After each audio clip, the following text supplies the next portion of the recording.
Moi, je m'appelle Alice, j'ai 19 ans, je suis partie en projet l'année passée après avoir terminé mes humanités.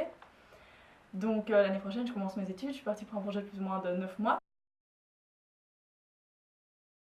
Je suis partie dans une communauté qui s'appelle Newton Dee en Écosse, où on travaille et on vit avec des personnes handicapées, un peu physiques mais surtout mentales. Donc c'était bien plus qu'un travail de volontariat. J'ai travaillé et vraiment vécu avec eux. Durant la journée, on était dans des ateliers.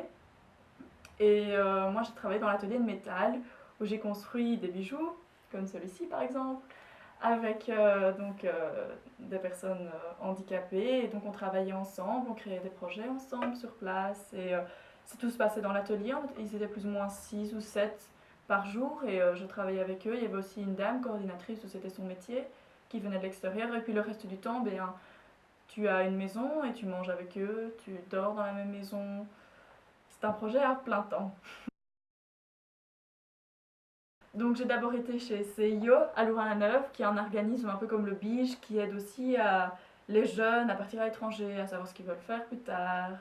Et là-bas, ils m'ont renseigné le BIGE, et plus précisément l'enseignement international. Et donc sur place, j'ai rencontré une demoiselle qui s'appelle Aude, et avec qui j'ai travaillé pendant un an. J'ai voulu faire un SVE, mais ça n'a pas trop fonctionné. C'est assez compliqué, il faut beaucoup de compétences, il faut déjà un bon bagage en langue, rien qu'avant de partir. Et donc, quand t'as juste 18 ans, c'était pas le top. Donc, j'ai vraiment essayé ça jusque mai. Et puis, on a été voir d'autres organismes en Belgique et elle m'a accompagnée. Et puis, au final, j'ai quand même fini.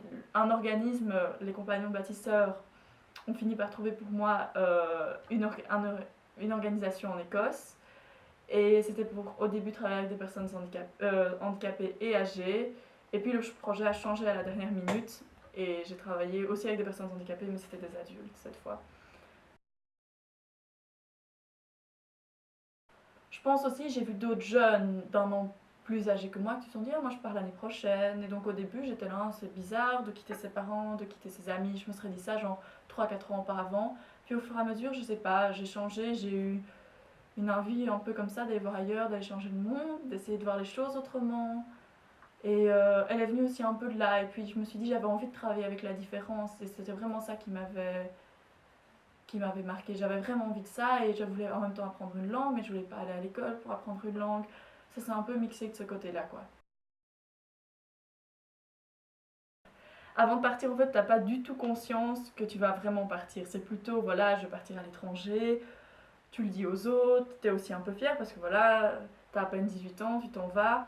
Mais si t'as vraiment, mais quand t'as vraiment l'envie de partir, t'essayes vraiment de t'investir un maximum pour que ça fonctionne aussi. C'était vraiment ça que j'avais envie de faire, m'investir pour mon projet et parler avec des gens qui étaient déjà partis en projet. Et je me sentais vraiment, j'avais envie de partir, envie de voir d'autres choses. J'en avais marre de la Belgique.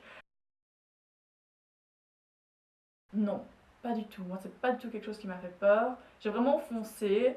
Je vais pas dire les yeux fermés, mais je me suis pas plus posé de questions. Un jour, je suis arrivée là-bas et voilà, toute tranquille. J'ai essayé de plus de réfléchir. Je savais pourquoi j'étais là. J'avais envie d'apprendre l'anglais. J'avais envie de voir ça. J'avais envie de faire ça. Et ça s'est fait. Je savais que c'était pas pour toujours, que j'étais pas non plus. J'étais quand même encore en Europe, donc voilà. Mais oui, non, j'ai pas eu peur de partir. Oui, je savais que c'était possible avec des organismes privés qui coûtent assez cher, ça je l'ai su assez vite, mais puis je me suis renseignée, comme je vous ai dit, et donc au fur et à mesure, ben, j'ai fini par voir qu'il y avait d'autres moyens qui coûtaient moins cher et qui étaient aussi très très chouettes et beaucoup plus sociables de partir à l'étranger. Maintenant, c'est pas aussi facile que ça, il faut s'investir très très fort et avoir l'envie de partir. J'ai trouvé très très enrichissant. Donc ça a vraiment changé ma vie.